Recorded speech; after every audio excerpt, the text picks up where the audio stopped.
बिस्मिल्लाहिर्रहमानिर्रहीम। Today we will discuss about dielectric. Dielectric क्या होता है और किसी भी कैपेसिटर की कैपेसिटेंस पे डायलैक्ट्रिक किस तरह इफेक्ट करता है, इसको हम आज के लेक्चर में देखेंगे। तो चलिए स्टार्ट करते हैं। Dielectric, the insulating substance that is poor conductor of electricity and sustain the force of electric field passing through it is called dielectric. Dielectric हमारे पास एक ऐसा मटेरियल होता है जो अपने अंदर से इलेक्ट्रिसिटी को पास करने नहीं देता। Do not allow the electricity to pass through it but allow the development of electric field. Dielectric अपने अंदर से इलेक्ट्रिसिटी को पास करने नहीं देता, लेकिन इलेक्ट्रिक फील्ड को डेवलप कर लेता है। अब हम इसकी कैपेसिटेंस निकालेंगे। इसकी कैपेसिटेंस निकालेंगे। सारे स्टेप्स बिल्कुल इजी हैं, वही स्टेप्स जो हमने पिछली। अब हम इसकी कैपेसिटेंस निकालेंगे। इसका फॉर्म इसको अब हम इसकी कैपेसिटेंस निकाल लेंगे। अब हम इसकी कैपेसिटेंस निकालेंगे बिल्कुल सेम वैसे जैसे हमने अभी पीछे निकाली है एमपीटी कैपेसिटर के लिए। बस थोड़े से चेंजेस आएंगे क्योंकि हमने इसके अंदर मीडियम को इंसर्ट किया है।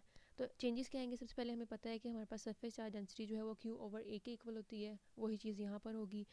फ़र्क यहाँ पर आएगा कि ई मीडियम, यानी कि यहाँ पर हमारे पास फील्ड जो है वो चेंज होगी। वहाँ पर फील्ड हमारे पास चेंज नहीं हुई थी क्योंकि उसके अंदर हमने मीडियम को इंसर्ट नहीं किया था। तो जैसे कि मैंने आपको स्टार्टिंग में बताया कि डायलैक्ट्रिक को जब हम इंसर्ट करेंगे between the plates of capacitor, तो उसकी इलेक्ट्रिक फील्ड ऑपोजिट डायरेक्शन में होगी प्लेट्स की फील्ड के। ठीक है, ये हमारे पास पॉजिटिव और नेगेटिव प्लेट्स हैं। इसकी जो हमारे पास फील्ड होगी फ्रॉम पॉजिटिव टू नेगेटिव यानी कि डाउनवर्ड होगी। और जैसे ही हम इसके अंदर मीडियम को इंसर्ट करेंगे उसकी ऑपोजिट साइड पे हमारे पास फील्ड हो जाएंगी। तो ये फील्ड एक दूसरे के ऑपोजिट होगी, तो रिजल्टेंट फील्ड जो है वो हमारे पास ओरिजिनल से कम होगी। कितनी कम होगी? बाय फैक्टर कापा ई। तो ये फैक्टर हम यहाँ पर इंट्रोड्यूस करवाएंगे। तो हमारे पास यहाँ पर जो थोड़ी सी चेंजेस आएंगी वो इलेक्ट्रिक फील्ड में आएंगी, इसके फॉर्मूले में आएगी। तो ई मीडियम हमारे पास किसके इक्वल होगा? ई ओवर कापा ई। तो यहाँ पर ई की वैल्यू हम लगा देंगे वही जो हमने पीछे लगाई, surface charge density over epsilon naught. और सरफेस चार्ज डेंसिटी का हमारे पास फॉर्मूला क्या होता है? Q over A. तो जो फाइनल ई मीडियम हमारे पास आई वो आई Q over kappa E A epsilon naught.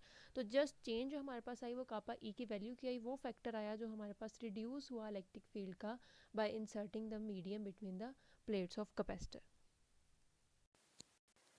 अब सिमिलरली हम ई की जो वैल्यू है वो पुट अब सिमिलरली हमारे पास ई की जो वैल्यू आई उसको हम पुट करेंगे पोटेंशियल डिफरेंस वाले फॉर्मूले में। वी मीडियम हमारे पास किसके इक्वल होगा? E medium D R integral from 0 to D. यहाँ पर हम ई मीडियम की वैल्यू पुट करेंगे Q over kappa E A epsilon not.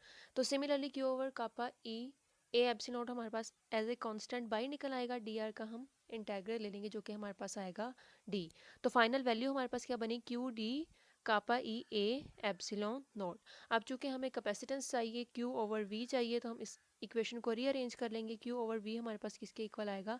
Kappa E A epsilon naught over D. तो फाइनल कैपेसिटेंस का फॉर्मूला हमारे पास क्या आया? Capacitance is equals to kappa E A epsilon naught over D.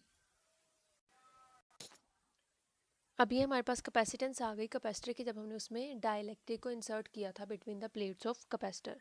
तो उसकी वैल्यू हमारे पास ये आ गई। और जब हमने उसको इंसर्ट नहीं किया था डाइलेक्ट्रिक को, यानी कि एम्पिटी कैपेसिटर था, तो तब हमारे पास उसकी कैपेसिटेंस क्या थी?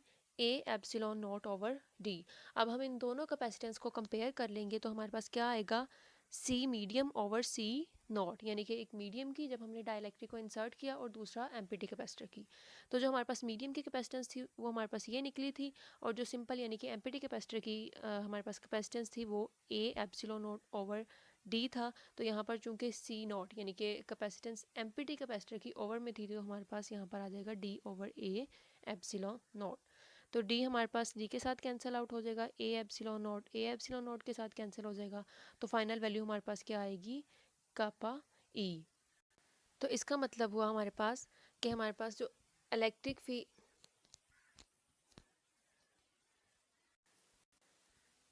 अभी हमारे पास क्या शो करती है कि हमारे पास जो कैपेसिटेंस है उस कैपेसिटर की जिसमें हमने डाइलेक्ट्रिक को इंसर्ट किया था, तो उसकी कैपेसिटेंस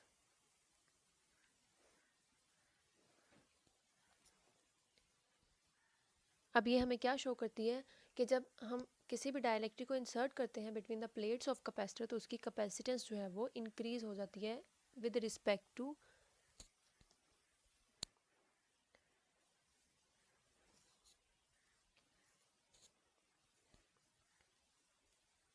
तो ये हमें क्या शो करती है कि जब हम किसी भी डाइलेक्ट्रिक को इंसर्ट करते हैं between the plates of capacitor तो वो कैपेसिटेंस को इंक्रीज कर देती है as compare to the capacitance of a empty capacitor.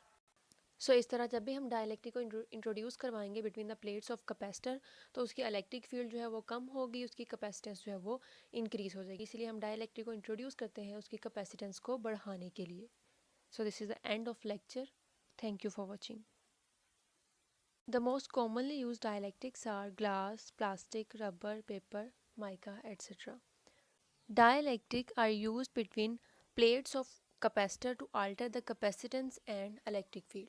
Basically dielectric को हम कैपेसिटर में इसलिए यूज़ करते हैं ताकि हम उसकी इलेक्ट्रिक फील्ड को अल्टर कर सकें या फिर उसकी कैपेसिटेंस को चेंज कर सकें। अब ये उसकी कैपेसिटेंस पे किस तरह इफेक्ट करता है उसको हम डिटेल के साथ नेक्स्ट देखेंगे। The property of dielectric are due to polarization. जो मेन काज है डायलैक्ट्रिक को यूज़ करने का वो यही प्रॉपर्टी है पोलराइजेशन की। The polar molecules of dielectric material are generally in random motion. As we know that every material is made from atom, positive, negative charges her material के अंदर होते हैं। तो हमारे पास जो डायलैक्ट्रिक मटेरियल होता है उसके पोलर मॉलिक्यूल्स इनिशियली या फिर कह लें कि normally in a random motion होते हैं। ये हमारे पास एक डायलैक्ट्रिक है, इसके आप देखें जितने भी पोलर मॉलिक्यूल्स हैं वो रैंडम मोशन में है, किसी भी स्पेसिफिक डायरेक्शन में पॉजिटिव या नेगेटिव चार्जेस नहीं है, ये रैंडम मोशन में मूव कर रहे हैं जब यहाँ पर इलेक्ट्रिक फील्ड अप्लाई नहीं की गई। लेकिन जैसे ही हम इसके गिर्द इलेक्ट्रिक फील्ड अप्लाई कर देंगे तो ये अपने आप को इन ए स्पेसिफिक डायरेक्शन ओरिएंटेड कर लेंगे। अब देखेंगे हमारे पास एक डाइलेक्ट्रिक मटेरियल है, इस पर हमने एक्सटर्नल फील्ड अप्लाई की है तो इसके जो पोलर मॉलिक्यूल्स हैं उन्होंने अपने आप को स्पेसिफिक डायरेक्शन में ओरिएंट कर लिया है। ये हमने एक्सटर्नल फील्ड अप्लाई की है। As we know that the direction of electric field is from positive to negative. तो हमारे पास जो एक्सटर्नल इलेक्ट्रिक फील्ड हमने अप्लाई की है उसकी डायरेक्शन डाउनवर्ड होगी फ्रॉम पॉजिटिव टू नेगेटिव। और जो हमारे पास डाइलेक्ट्रिक मटेरियल है उन्होंने अपने आप को पोलराइज किया है। As we know that unlike charges attract each other. तो पॉजिटिव की साइड पे नेगेटिव इकट्ठे हो जाएंगे और नेगेटिव की साइड पे पॉजिटिव इकट्ठे हो जाएंगे। सो जैसे कि हमें पता है कि डाइलेक्ट्रिक जो है वो इलेक्ट्रिक फील्ड को डेवलप कर लेता है तो इसकी इलेक्ट्रिक फील्ड जो है वो from positive to negative upward हो जाएगी। तो अब एक्सटर्नल इलेक्ट्रिक फील्ड हमारे पास डाउनवर्ड है और डाइलेक्ट्रिक की इलेक्ट्रिक फील्ड हमारे पास अपवर्ड है। तो हमारे पास टोटल इलेक्ट्रिक फील्ड या फिर रिजल्टेंट इलेक्ट्रिक फील्ड क्या होगी, वो इन दोनों को माइनस करेंगे। अगर तो दोनों फील्ड सेम डायरेक्शन में हो तो हम उनको प्लस करते हैं, लेकिन अगर दोनों ऑपोजिट डायरेक्शन में हो तो हम दोनों को माइनस करते हैं। तो अब हमारे पास जो रिजल्टेंट इलेक्ट्रिक फील्ड आएगी वो हम माइनस करेंगे एक्सटर्नल इलेक्ट्रिक फील्ड में से डाइलेक्ट्रिक की इलेक्ट्रिक फील्ड को। तो ये हमारे पास रिजल्टेंट इलेक्ट्रिक फील्ड आ जाएगी जो कि ऑब्वियसली कम होगी ओरिजिनल इलेक्ट्रिक फील्ड से, यानी कि वो इलेक्ट्रिक फील्ड जो डाइलेक्ट्रिक रखने के बगैर थी। तो चूंकि अब इसमें से माइनस होगी डाइलेक्ट्रिक की फील्ड तो हमारे पास जो रिजल्टेंट इलेक्ट्रिक फील्ड होगी वो रिड्यूस हो जाएगी। अब हम कंप्लीट डिटेल के साथ देख लेते हैं विद कैलकुलेशन की किस तरह डाइलेक्ट्रिक किसी भी कैपेसिटर की कैपेसिटेंस पे किस तरह इफेक्ट करता है। तो इसको समझने के लिए हम सबसे पहले एक एम्प्टी कैपेसिटर की कैपेसिटेंस निकालेंगे और फिर उसमें डाइलेक्ट्रिक इंसर्ट करेंगे और देखेंगे कि उन दोनों की कैपेसिटेंस में क्या फ़र्क आता है, क्या चेंजेस आती हैं डाइलेक्ट्रिक को इंसर्ट करने में। तो सबसे पहले हम एक एम्प्टी कैपेसिटर की कैपेसिटेंस देख लेते हैं। उसका तरीका हमें पता है, जैसे हमने पहले कैपेसिटेंस निकाली डिफरेंट कैपेसिटर की कि सबसे पहले जो है हम इलेक्ट्रिक फील्ड निकालेंगे एम्प्टी कैपेसिटर की और फिर हम उसको पुट कर देंगे पोटेंशियल डिफरेंस वाले फार्मूले में, तो हमारे पास जो है वो कैपेसिटेंस आ जाएगी इस कैपेसिटर के लिए। तो हम स्टार्ट करते हैं। सबसे पहले हमारे पास एक एम्प्टी कैपेसिटर मीन्स दैट कि हमने इसके अंदर कोई भी डाइलेक्ट्रिक इंसर्ट नहीं किया, सिंपल कैपेसिटर है। So as we know that charges are present on the surface of the plates of capacitor. तो सबसे पहले हम सरफेस चार्ज डेंसिटी निकालेंगे, वो हमारे पास आएगी dQ/dA यानी कि चार्जेस पर एरिया। तो हमारे पास dQ किसके इक्वल होगा, सरफेस चार्ज डेंसिटी dA। अब अगर हमने टोटल चार्ज निकालना है तो हम इस dQ का जो है वो इंटेग्रल ले लेंगे तो हमारे पास टोटल चार्ज आ जाएगा। यहाँ पर हम इंटेग्रल लेंगे तो Q हमारे पास किसके इक्वल आएगा, surface charge density multiply by A। तो अगर हम सरफेस चार्ज डेंसिटी यहाँ से निकालें तो हमारे पास सिंपली आ जाएगा Q/A यानी कि सिंपली चार्ज पर एरिया। अब हम इलेक्ट्रिक फील्ड निकालेंगे अकॉर्डिंग टू गॉसेस लॉ जो कि इक्वल होती है surface charge density over epsilon naught. तो यहाँ पर सरफेस चार्ज डेंसिटी की वैल्यू लगा देंगे हम Q/A, तो E हमारे पास किसके इक्वल आएगा, Q/A एप्सिलॉन नॉट। अब हम इस E की वैल्यू को पोटेंशियल डिफरेंस वाले फॉर्मूले में पुट करेंगे, V is equal to EdR और इंटेग्रल फ्रॉम 0 टू D। यहाँ पर हम E की वैल्यू पुट करेंगे Q/A एप्सिलॉन नॉट और dr हमारे पास वैसे ही आ जाएगा। अब Q over epsilon A epsilon not जो है हमारे पास वो एज ए कांस्टेंट बाहर निकल आएगा और dr का हम इंटेग्रल ले लेंगे। सो Q over A epsilon naught हमारे पास एज ए कांस्टेंट बाहर निकल आया, dr का हम इंटेग्रल ले लेंगे जो कि हमारे पास आएगा r और लिमिट्स आएगी फ्रॉम 0 टू d। जब हम इसमें लिमिट्स पुट करेंगे तो हमारे पास d माइनस 0 यानी कि d आ जाएगा। तो हमारे पास v की वैल्यू क्या आई, q d over a epsilon not.